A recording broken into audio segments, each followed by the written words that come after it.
सभी भाई बहनों का आध्यात्मिक ज्ञानात्मक चैनल की संध्या बेला ज्ञान कक्षा में एक बार फिर स्वागत है।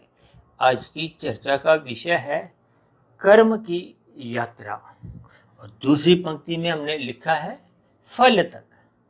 क्योंकि आज की वीडियो का नाम भी बहुत आसान है, लेकिन इस नाम के साथ साथ इसके जो शब्द हैं ये तीन अलग अलग रंग द्वारा हमने दर्शाए हैं और सभी ही रंग अपने आप में विशेष प्रकार के भावार्थ को हो, ज्ञान को हो, साधारण शब्दों में अर्थ समझाते हैं।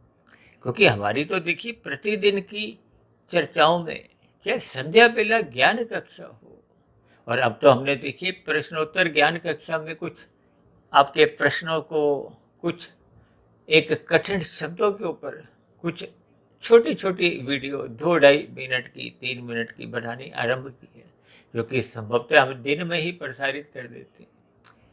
लेकिन इन सभी स्थितियों को जब तक हम क्रमबद्ध तरीके से ज्ञानपूर्वक समझते नहीं हैं, क्योंकि भगवान श्री कृष्ण जी बार बार गीता में इन तीन गुणों के ज्ञान को गूढ़तम ज्ञान कहते हैं, और साथ ही गीता में जो मुख्य शब्द आता है वो दुखालय शब्द आता है। दुखालय शब्द का अभिप्राय संसार एक दुखालय है। जब भगवान श्री कृष्ण जी इस जगत को, संसार को दुखालय समझा रहे हैं, तो फिर आपको हमें इस संसार में एक सुख ढूंढने की जरूरत नहीं होनी चाहिए, यानी कि हम इस संसार को सुखालय बनाने में ही अपना जीवन बिता देते हैं। देखिए ये एक सच्चाई है। हो सकता है ऐसे शब्द सुनना मनुष्य को अच्छा नहीं लगता, क्योंकि राजसी स्थितियां जब जब मनुष्य से छीनी जाती हैं या छिन जाती हैं, अक्सर मनुष्य दुखी होता है। लेकिन जैसे जैसे वो स्थितियां छिन जाती हैं या छीन ली जाती हैं, भले ही ये सभी परिस्थितियां कर्मफल सिद्धांत के अनुसार ही होती है। देखिए अलग अलग स्थितियां हैं। भागवत पुराण में तो देखिए यहाँ तक भी कहा गया, अक्सर इस वाक्य के ऊपर चर्चा नहीं होती, क्योंकि संसारी मनुष्य ज्ञान की बातें सुनना कोई विशेष उसका रुचि नहीं होती। उसको एक कथा कहानियों में रुचि होती है, यानी कि कथा कहानियां कुछ सरल शब्दों में जो उसको बस कर्म कांड के इर्द गिर्द ही घुमाती हैं। देखिए जब तक हम यथार्थ रूप से ज्ञान समझते नहीं है, क्योंकि भगवान श्री कृष्ण जी ने इन तीन गुणों के ज्ञान को गूढ़तम ज्ञान कहा है, तो इस गूढ़तम ज्ञान को आपको हमें समझना आरंभ करना होगा। इसलिए तो हम अपनी चर्चाओं में बार बार कहते रहते हैं कि गीता के 13वें और 14वें अध्याय को मनुष्य को क्रमबद्ध तरीके से समझना चाहिए। देखिए जब तक हम गीता को पढ़कर समझते नहीं हैं, यानी कि ज्ञान की कड़ियां जब तक आपके हमारे कारण शरीर में पहुंचती नहीं है, देखिए कारण शरीर में पहुंचने पे ही वो अपना एक सकारात्मक प्रभाव दिखा पाती है। या यूं को कि देखिए स्थूल शरीर के स्तर पर तो हम शब्दों द्वारा, चाहे हम सुनते हैं चाहे हम पढ़ते हैं, ये स्थूल शरीर की स्थितियां होती हैं। इसके भीतर की जो एक स्थितियां हैं वो सूक्ष्म शरीर की है, मन बुद्धि के स्तर की स्थितियां हैं। अक्सर मनुष्य सत्संग की बातों को श्रद्धापूर्वक सुनता नहीं है। मेरे पास तो कभी कभी कुछ ऐसे प्रश्न आ जाते हैं कि भाई साहब आपकी वीडियो सुनकर हमारा कभी कभी दिमाग चकरा जाता है, सिर दर्द शुरू हो जाती है। देखिए जब विद्यार्थी पढ़ाई एक एकाग्र भाव से नहीं करता, तो अध्यापक की कही गई बातें उसका सिर दर्द का कारण बन जाती है। देखिए जब हम स्थितियों को क्रमबद्ध तरीके से समझना आरंभ कर देते हैं, तो फिर ज्ञान की कड़ियां जुड़ना आरंभ हो जाती हैं, और जैसे जैसे शास्त्रों की क्रमबद्ध तरीके से जानकारी समझ में आ जाती है, तो फिर उतना उतना मनुष्य का सतोगुण बढ़ने लगता है। और सतोगुण बढ़ते बढ़ते देखिए जैसे हम अपने कमरे में अधिक वाट का बल्ब लगाते हैं, तो आपको हमें छोटी छोटी रखी हुई वस्तुएं भी आसानी से नजर आती है। और रात को सोते समय जब हम एक छोटे से एक बल्ब जलाते हैं, अक्सर जिसको लोग 0 वाट का बोलचाल में कह देते हैं, यानी कि उस दूधिया रोशनी में या बहुत ही हल्की रोशनी में फिर वो सूक्ष्म स्थितियां तो समझ नहीं आती। स्थूल स्तर पर हम देखिए लघु शंका के लिए कुछ उठना है, यानी कि स्थूल कार्य ही हो पाते। ठीक इसी तरह जब जब मनुष्य सत्संग को ऊपरी ऊपरी स्तर पर ही सुनता है, तो फिर ये कर्मफल सिद्धांत की स्थितियां भी मनुष्य को समझ नहीं आती। और अक्सर एक संसारी मनुष्य देखिए रजोगुण में ही अपना जीवन बिता देता है, जबकि सत्वगुण में जाने का तो ये एक अवसर है। और सत्वगुण में जैसे ही मनुष्य पहुंच जाता है, वहां टिक जाता है, यानी कि जब ज्ञान टिक जाता है कारण शरीर में शुभ संस्कार के रूप में, तो आपके मेरे जीवन में, आपके मेरी दिनचर्या में एक सकारात्मक परिवर्तन दिखना आरंभ हो जाता है। आपका हमारा जीवन एक अनुशासित रहता है, व्यवस्थित रहता है। व्यवस्थित अनुशासित जीवन ही फिर रजोगुण को बिगड़ने नहीं देता। ये जो संसारी 5 भोग्य विषय हैं, गंध, रस, रूप, स्पर्श और शब्द, मनुष्य इन 5 भोग्य विषयों को प्राप्ति के लिए कलयुग की स्थितियों में नहीं गिरता। ये जो भागवत पुराण में भी मैं बात कर रहा था कि ये जो कलयुग की जो एक स्थितियां हैं, वो तो देखिए एक साधारण शब्दों में दूध, कीड़ा, मदपान, स्त्री संग, हिंसा और अनीतिगत कार्यों से कमाए गए धन पे तो चर्चा होती है। लेकिन अभी बीच में मैं बात कुछ मेरे से छूट गई, जब मैंने छोड़ दी, क्योंकि वो साधारण बात विशेष रूप से मनुष्य सुनना पसंद नहीं करता। क्योंकि एक ऐसी स्थिति में भगवान शंकर जी कहते हैं कि जिससे मैं प्रीति करता हूँ, यानी कि जिससे मैं प्रेम करता हूँ, उसका संसार में धीरे धीरे छीनना आरंभ कर देता हूँ।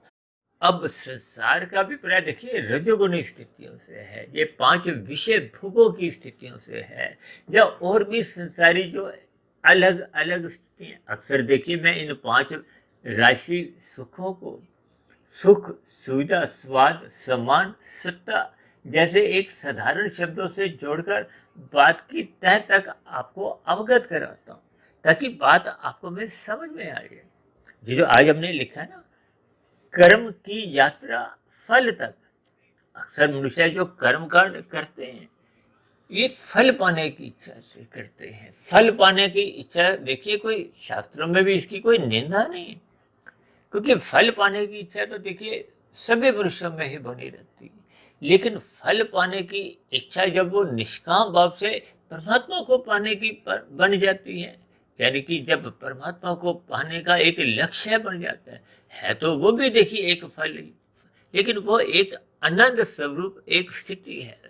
जब हम प्रकृति के विषय भोगों की प्राप्ति के लिए, विषय भोगों का अभिप्राय देखिए संसारी पदार्थों से है, सुख सुविधा के साधनों से है, संसारी मान प्रतिष्ठा से है, यानी कि भौतिक प्रकृति की जितनी भी स्थितियां हैं, उन स्थितियों को जब मनुष्य पाने में ही प्रसन्न रहता है, तो फिर परमात्मा को पाने की इच्छा सही सही बन नहीं पाती। लेकिन जब तक हम परमात्मा को पाने की इच्छा नहीं रखते, तो फिर ये जो गीता में मुख्य रूप से जो कर्म योग, ज्ञान योग और भक्ति योग की स्थितियां समझाएगी। देखिए योग का अभिप्राय आत्मा और परमात्मा की सुमुखता से होता है। जब तक हम निष्काम भाव से कर्म नहीं करते, यानी कि निष्काम भाव से कर्म होने पे ही ये जो कर्म फल सिद्धांत की स्थितियों में जो कर्म के साथ फल जुड़ा हुआ है।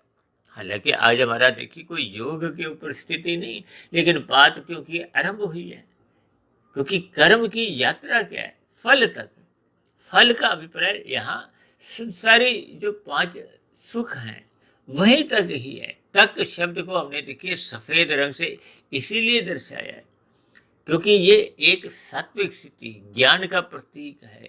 आपको मैं शिक्षा देता है, यानी कि ये जो हम सकाम भाव से जितने भी कर्म करते हैं, इनका फल केवल प्रकृति के सुख सुविधा के साधन तक ही होता है। शास्त्रों में तो देखिए 4 प्रकार के भक्तों की चर्चा आती है, आर्थ अर्थार्थी, जिज्ञासु और प्रेमी। प्रेमी को ही ज्ञानी भक्त भी कहा गया। यानी कि आर्थ भक्त तो जब जब आपके मेरे जीवन में दुख आते हैं, तो परमात्मा की स्मृति सहज ही आती है। ऐसी स्थिति विशेष में जब हम परमात्मा को याद करते हैं, उस भक्त को देखिए आर्त भक्त कहा जाता है। ये आर्त से ये जो हम आरती गाते हैं ना पूजा पाठ में परमात्मा से जुड़ने के लिए, ये भी उस अर्थ शब्द से ही निकला। और ये जो दूसरा भक्त है अर्थार्थी, अर्थार्थी का अभिप्राय जैसे हम अर्थ प्राप्ति के लिए, धन प्राप्ति के लिए, देखिए धन हम क्यों प्राप्त करना चाहते हैं। आज तो संसार में देखिए लाभ से लोभ की स्थितियां देखने को मिलती हैं, और अब तो लोभ से संग्रह और महासंग्रह की भी कुछ ऐसी स्थितियां समाज में देखने को मिलती हैं। इसका कारण क्या है कि मनुष्य को संसार को अधिक से अधिक भोगने की प्रवृत्ति बढ़ जाती है। वो संसार को इकट्ठा करना चाहता है।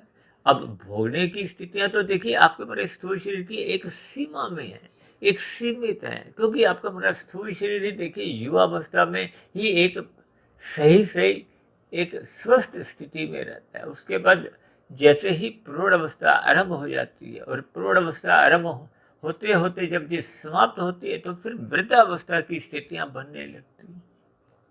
अब वृद्धावस्था में तो मनुष्य इन संसारी सुखों को यदि वो भोगना भी चाहता है तब भी वो उन विषय भोगों को भोगने में वो समर्थ नहीं होता। और कभी कभी तो कुछ स्थितियां ऐसे ही बन जाती हैं कि मनुष्य वृद्धावस्था में एक साधारण परिस्थितियों में अपना रोटी का ग्रास तोड़ने में भी असमर्थ हो जाता है। देखिए ये सभी स्थितियां मैं कर्मबद्ध तरीके से इसलिए समझा रहा हूँ ताकि संसार की स्थितियों का आपको में बोध होने लगे। देखिए शास्त्र तो यहाँ तक भी कहते हैं कि बचपन अवस्था तक यानी कि किशोर अवस्था तक आपका हमारा तमोगुण प्रधान होता है।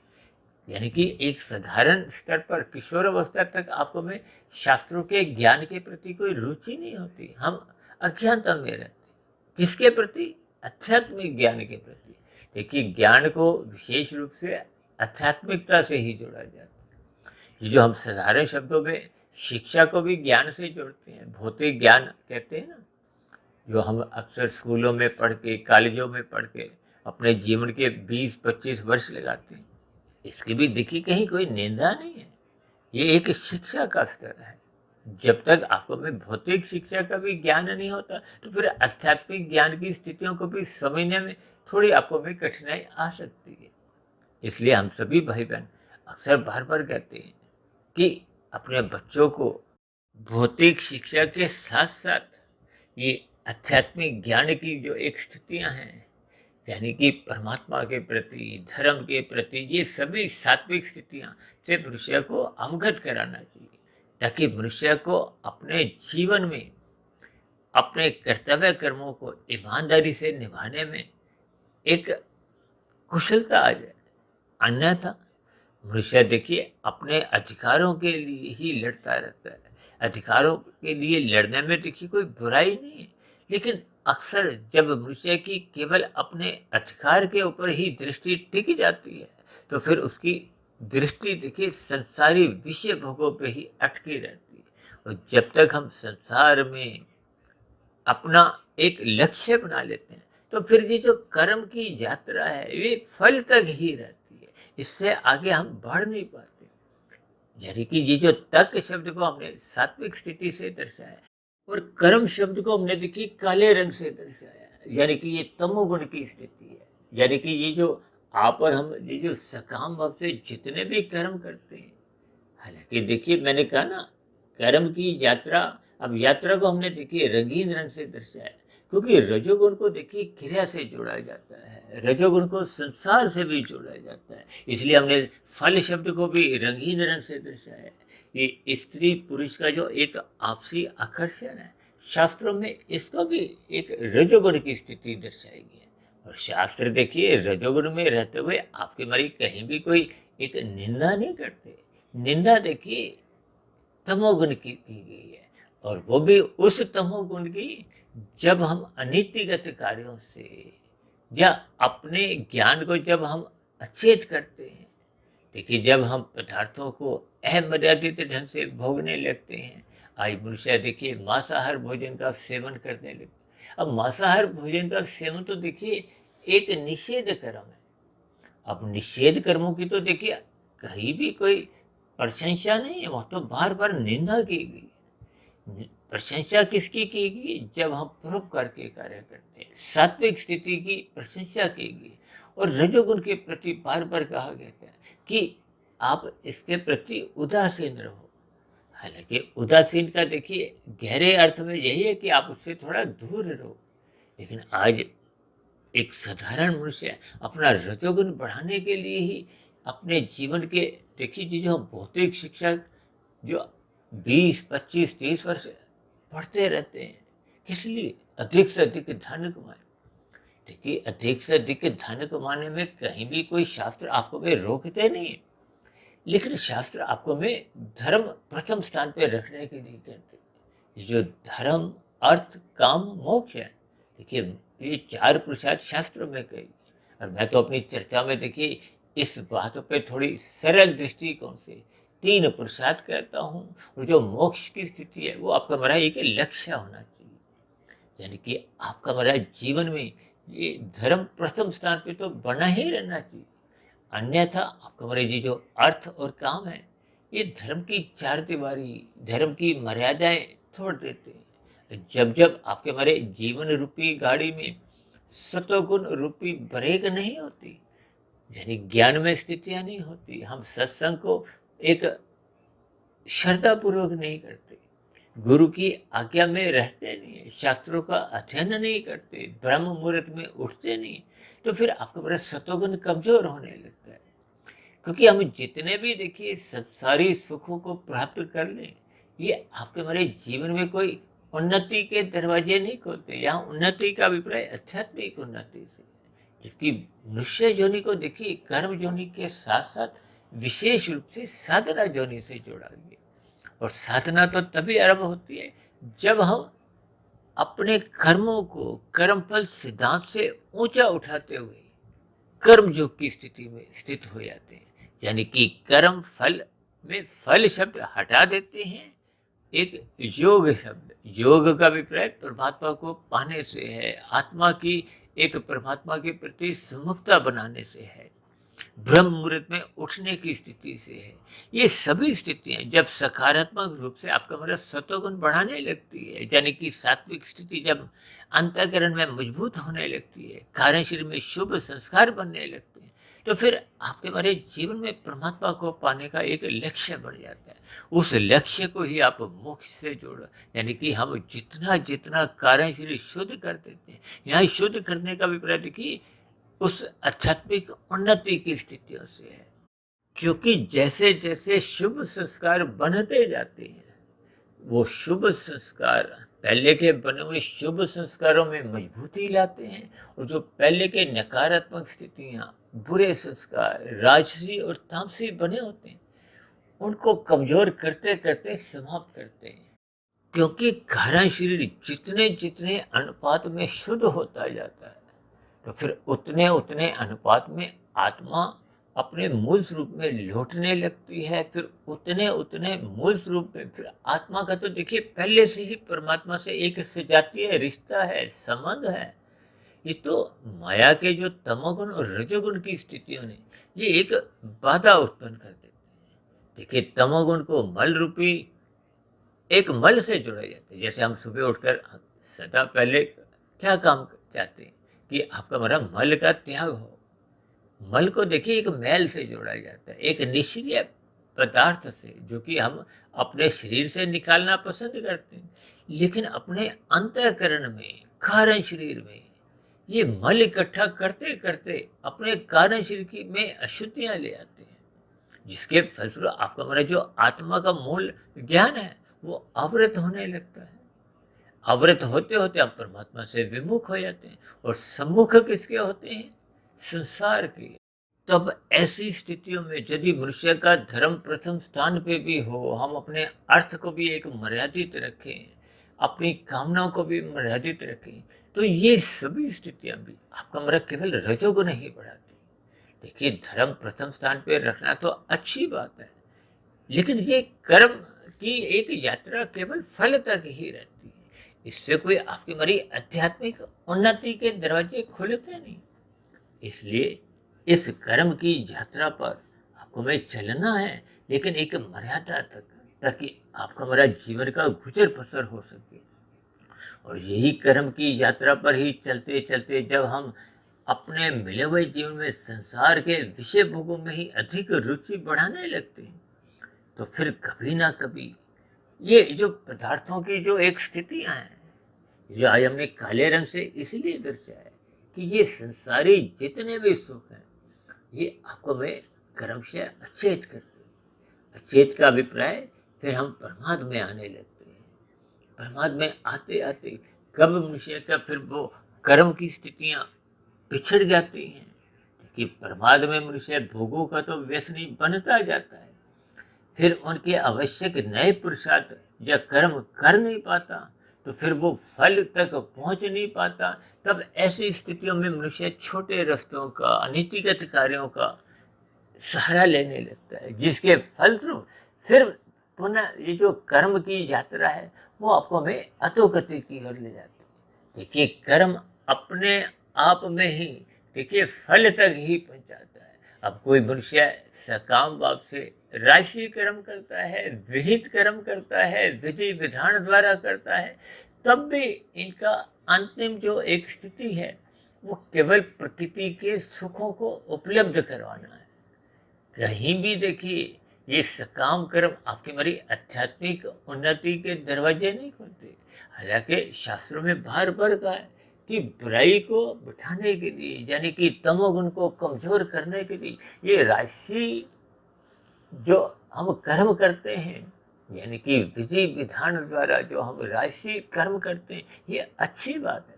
लेकिन रजोगुण से भी अच्छे कर्म सात्विक माने जाते हैं, जो हम परोपकार के कार्य करते हैं सकाम भाव से। अक्सर समाज में आप देखोगे कि कुछ लोग पक्षियों को अन्न के दाने देते हैं। विशेष रूप से देखिए, कबूतरों को लोग बाजरा डालते हैं, मक्का डालते हैं, चिड़ियों को देते हैं, और भी पक्षियों को देखिए विभिन्न प्रकार के हम अन्न देते हैं। पशुओं को भी देते हैं। आपको लोग कुत्तों को दूध पिलाते हैं, रोटी देते हैं, गाय को चारा देते हैं। और इसी तरह निर्बल मनुष्यों के भी हम देखिए अन्न से, वस्त्र से, शिक्षा से, स्वास्थ्य से उनको एक विभिन्न प्रकार की सहायता करते हैं। ये परोपकार के कार्य हैं। और परोपकार के कार्यों में तो देखिए धर्म के प्रचार के लिए जब हम अपना समय लगाते हैं, धन लगाते हैं, ये भी एक सात्विक कर्म है। लेकिन जब जब ये सात्विक कर्म देखिए सकाम भाव से होते हैं, यानी कि फल पाने के लिए, देखिए ये कर्म और फल का जो एक सिद्धांत है, इसका कभी खंडन नहीं होता। अगर खंडन ही हो गया तो फिर तो ये पूरी की पूरी व्यवस्था ही चरमरा आ जाएगी। ये एक सिद्धांत है, ये एक नियम नहीं है। देखिए, नियम और सिद्धांत में एक मूलभूत अंतर ये कि नियमों में तो परिवर्तन होता रहता है। ये जो आप देखोगे ना, संसद में विभिन्न प्रकार के संशोधन किए जाते हैं, ये किस लिए किए जाते हैं? अब यातायात के नियमों में कुछ वर्ष पहले बहुत बड़े बड़े संशोधन किए गए, नियमों में बदलाव लाया गया, क्योंकि जब वर्तमान नियम एक अपराधी को पकड़ने में सक्षम नहीं होते, तो उनमें जो एक कमियां होती हैं उसमें सुधार लाया जाए। लेकिन ये जो कर्मफल सिद्धांत है, इसमें आज तक कभी भी देखिए कोई सुधार की गुंजाइश नहीं होती। ये तो अनादि काल से है, यानी कि जब जब हम कर्म करेंगे उसका एक फल आना निश्चित है। यही एक कर्म की यात्रा है। इसलिए आज हमने देखी कर्म की यात्रा को फल तक जोड़ दिया। इसीलिए हमने साथ में ये भी समझा दिया कि ये कर्म आपको हमें कोई ज्ञान की स्थिति तक नहीं ले जाती। देखिए, ज्ञान की स्थिति में पहुंचने के लिए, भक्ति की स्थिति में पहुंचने के लिए आपको हमें निष्काम भाव से कर्म करने होते हैं, क्योंकि सकामता जब जब रहेगी वो आपको हमें प्रकृति के 3 गुणों की स्थितियों में ही आपको स्थित करती है। वो अलग बात है कि देखिए, तमोगुण से अच्छा रजोगुण है, फिर रजोगुण से भी अच्छा सतोगुण है। जैसे अभी हम परोपकार के कार्यों की बता रहे हैं। अब जब मनुष्य छीनता है तो छीनने से अच्छा तो वो कमाए, भले ही खुद खाए, परोपकार के कार्य ना भी करे। इसलिए मैं देखिए तमोगुण को घाटे की स्थिति से, माइनस की स्थिति से जोड़ता हूँ। रजोगुण को एक 0 की स्थिति से जोड़ा जाता है, और सतोगुण को जमा की स्थिति से, लाभ की स्थिति से। और जो जो योग की स्थिति है, देखिए सात्विक कर्म जब सकाम भाव से होते हैं तो वो आपको में संसारी विशेष प्रकार के सुख सुविधा के साधन उपलब्ध कराते हैं, समाज में मान प्रतिष्ठा भी मिलती है। लेकिन जब जब आपको में परमात्मा को पाने का एक लक्ष्य बन जाता है तो फिर ये जो कर्म योग, ज्ञान योग, भक्ति योग की स्थितियां क्रमशः बनना आरंभ हो जाती हैं। आध्यात्मिक उन्नति के दरवाजे सहज ही खुलने लगते हैं। लेकिन ये तभी खुल पाते हैं जब मनुष्य का सर्वप्रथम सत्वगुण मजबूत स्थिति में होता है। आपका हमारा जीवन अनुशासित, व्यवस्थित, संतुलित रहता है। ब्रह्म मुहूर्त में उठकर हम शास्त्रों का शोध करते करते अपनी सात्विक स्थिति बहुत अधिक मजबूत कर लेते हैं। अक्सर मैं साधारण शब्दों में कहता हूँ कि सात्विक स्थिति जितनी अधिक मजबूत होती है, यानी कि नींव मजबूत होने पे ही ये कर्म योग, ज्ञान योग, भक्ति योग रूपी ये जो इमारतें हैं फिर से खड़ी हो पाती हैं। और यही तो मनुष्य योनि का एक मुख्य एक अवसर है कि मनुष्य जन्म मरण के बंधन से मुक्ति पा परमात्मा को पा सकता है, यानी कि मोक्ष के लक्ष्य की प्राप्ति कर सकता है। यानी संक्षेप में हम यूं समझ सकते हैं कि देखिए सकाम कर्म की यात्रा केवल फल तक ही होती है। जब तक हम अपने कर्म में फल को हटाते नहीं है और परमात्मा को स्थित नहीं करते, यानी कि योग की स्थिति नहीं बनाते, उससे पूर्व की स्थितियों में आपका हमारा कर्मफल सिद्धांत के अनुसार ही फिर मरने के बाद की वो स्थितियां बनती हैं। और यदि मनुष्य देखिए निषेध कर्म अपने जीवन में अधिक कर जाता है, पाप कर्मों का कर्माशय बिगाड़ लेता है, क्योंकि मनुष्य योनि तो मरने के बाद पुनः तभी मिलती है जब संचित कर्मों में पुण्य कर्मों की कम से कम 50-51% की स्थिति बनी होती है।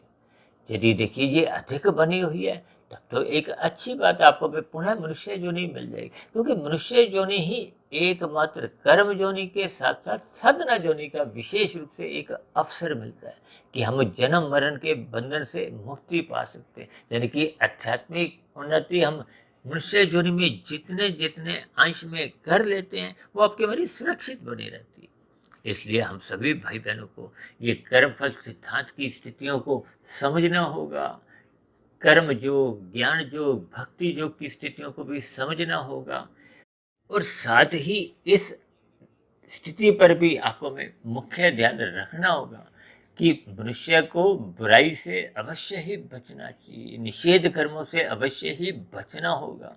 अन्यथा ये जो निषेध कर्म है इनकी यात्रा भी देखिए वो फल का अभिप्राय जो एक प्रतिकूल परिस्थितियों से है। ये जो नीचे की 80 लाख प्रकार की तामसी जोनियां हैं, इन जोनियों में देखिए फिर जब जब आपका बड़ा पाप कर्मों का कर्मशय बिगड़ जाता है, पुण्य कर्म कम रह जाते हैं, तो मनुष्य के ना चाहते हुए भी फिर प्रकृति की कुछ ऐसी व्यवस्था है कि फिर प्रकृति आपको में वो जो अतिरिक्त पाप कर्म है, अब उदाहरण के लिए किसी के देखिए पुण्य कर्म 30% है, पाप कर्म 70% है, वो जो बीच का 40% का जो पाप कर्मों का जो अतिरिक्त स्थिति है वो फिर नीचे की जोनियों में जाकर आपको में प्रतिकूल परिस्थितियां को, दुख रूपी स्थितियां को हो, दंडमय स्थितियां को, भले ही परमात्मा क्योंकि पर दयालु हैं, उन्होंने नीचे की जोनियों के सभी जीवों को क्रमशः इसीलिए अचेत रखा है ताकि उनको अपने जीवन के कष्टों का, दुखों का बोध नहीं हो। लेकिन फिर भी हम सभी भाई बहनों को तो परमात्मा ने इसीलिए सचेत रखा है ताकि हम ये कर्म की यात्रा फल तक को भी समझें, आध्यात्मिक उन्नति की स्थितियों को भी समझें, अपने मिले हुए जीवन के महत्व को सही सही समझते हुए आपको भी आध्यात्मिक उन्नति करनी चाहिए। आध्यात्मिक उन्नति करने के लिए आपको में निष्काम भाव से कर्म करते हुए कर्म योग, ज्ञान योग, भक्ति योग रूपी स्थितियों में स्थित होना होगा, यानी कि आध्यात्मिक उन्नति को गति देनी होगी। तो इन सभी स्थितियों के लिए मेरी ओर से आप सभी भाई बहनों का इस आध्यात्मिक ज्ञानात्मक चैनल में आप सभी मित्रों का सदा ही स्वागत है। हालांकि देखिए हम सुबह ब्रह्म मुहूर्त ज्ञान उपदेश कक्षा में कुछ और भी गंभीर विषय लेते हैं। हालांकि आज हमारी ये संध्या बेला ज्ञान कक्षा में भी कुछ साधारण विषय था, क्योंकि कर्म की यात्रा फल तक भी एक अपने आप में एक विशेष विषय रहता है। तो इसलिए हम सभी भाई बहनों को आरंभिक स्थितियों में देखिए, ये जो कर्मफल सिद्धांत की जो एक बारीकियां हैं, इनको समझना होगा, ताकि आपका हमारा मिला हुआ जीवन अधोगति की ओर जाने से बचे, हम बुराइयों से बचें। इसलिए तो बार बार कहा जाता है कि मनुष्य को अपने मिले हुए जीवन में सत्संग करते रहना चाहिए। ये सत्संग की स्थिति सात्विक स्थिति होती है, आपका मैं धर्म की मर्यादाओं में बांधे रखती है, आपका हमारा अर्थ और काम बिगड़ते नहीं है। इसलिए तो बार बार कहा जाता है कि यदि मनुष्य धर्म को प्रथम स्थान पे रखता नहीं है, यानी कि सत्संग करता नहीं है, तो फिर ऐसी स्थितियों में उसका रजोगुण बिगड़ने लगता है। और शास्त्रों जहाँ तक भी आपको मैं चेतावनी देते हैं कि यदि मनुष्य श्रद्धापूर्वक सत्संग नहीं करता, तो उसमें पशु वृत्तियाँ यानी कि तामसी वृत्तियाँ, निषेध कर्मों की जो एक प्रवृत्ति है, वो सहज ही जागने लगती है। और वर्तमान समय तो देखिए कलयुग की स्थिति है, इन सभी स्थितियों के आपको हमें विशेष अर्थ समझने होंगे। ये जो कलयुग की 5 स्थितियां जो भागवत पुराण में ही कही गई हैं, धूत कीड़ा, मदपान, स्त्री संग, हिंसा और अनीतिगत कार्यों से कमाया गया धन, जबकि एक संसारी मनुष्य इन 5 स्थितियों में जाने से भी परहेज नहीं करता, और कभी कभी तो इन स्थितियों में जाते हुए, स्थित होते हुए अपने आप को गौरवान्वित समझता है। तो इन सभी स्थितियों पर आपको में चिंतन करना होगा, विचार करना होगा। इसलिए आज हमने देखिए, आज के विषय को, कर्म की यात्रा फल तक को, हमने 3 गुणों से, आध्यात्मिक स्थितियों से और बुराइयों से बचने के लिए विभिन्न इसके पहलुओं पर कुछ प्रकाश डालने का एक प्रयास किया है। इसलिए आज हमने इस वीडियो को संध्या बेला ज्ञान कक्षा में रखा है, ताकि एक साधारण मनुष्य भी जो एक अभी आरंभिक स्थितियों में है, यानी कि आध्यात्मिक उन्नति की स्थितियों में अपने आप को अभी स्थित नहीं भी कर पाया, तो कम से कम मनुष्य को बुराइयों से बचना चाहिए। अपने जीवन में अपने कर्मों को एक सात्विक दिशा देनी चाहिए, ताकि आपका हमारा जीवन व्यवस्थित बने, संतुलित बने, रात को हम जल्दी सोने लगें, सुबह ब्रह्म मुहूर्त में उठने का आपका हमारा स्वभाव बनने लगे, ताकि कुल मिलाकर आपके हमारे जीवन की जो एक लेखा जोखा है वो बिगड़ने ना पाए। कम से कम मनुष्य को पुनः मनुष्य होने की प्राप्ति अवश्य ही हो। तो ऐसी सभी शुभ स्थितियाँ हम सभी भाई बहनों के जीवन में भी बनना आरंभ हो, ताकि हम सभी भाई बहन फिर सात्विक स्थिति से विशुद्ध सतोगुनी सत्ता से जुड़ने के लिए साधना आरंभ करें। कर्म योग, ज्ञान योग, भक्ति योग की स्थितियों में अपने आप को स्थित करते हुए अपनी आध्यात्मिक उन्नति के दरवाजे भी खोलने लगे। तो ऐसी सभी शुभ स्थितियाँ हम सभी भाई बहनों के जीवन में भी बनना आरंभ हो। इन्हीं शुभकामनाओं के साथ आज की चर्चा विशेष को अब यही विश्राम देते हैं।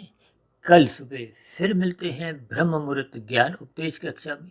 तब तक आप अपने आध्यात्मिक में सुधीर भाटिया फकीर को इजाज़त। फिर भी वीडियो संबंधित यदि आपके मन में कोई प्रश्न उठ रहा हो, कोई मेरी कही गई बातों पर आपको किसी प्रकार की कोई आपत्ति हो, या मेरे आध्यात्मिक ज्ञानात्मक चैनल के प्रति आपके मन में कोई सुझाव आ रहा हो, तो आपके प्रश्नों का, आपके सुझावों का और आपकी सभी शिकायतों का नीचे दिए गए कमेंट्स बॉक्स पर भी स्वागत है। और प्रश्नोत्तर ज्ञान कक्षा जो लगभग पिछले 2 माह पूर्व हमने आरंभ की है, जिसमें हम कुछ कठिन शब्दों को या आप भाई बहनों के कुछ प्रश्नों को एक छोटे वीडियो के रूप में 2-2.5-3 मिनट में उत्तर देने का एक प्रयास करते हैं। अब शब्दों को यही विराम देते हैं।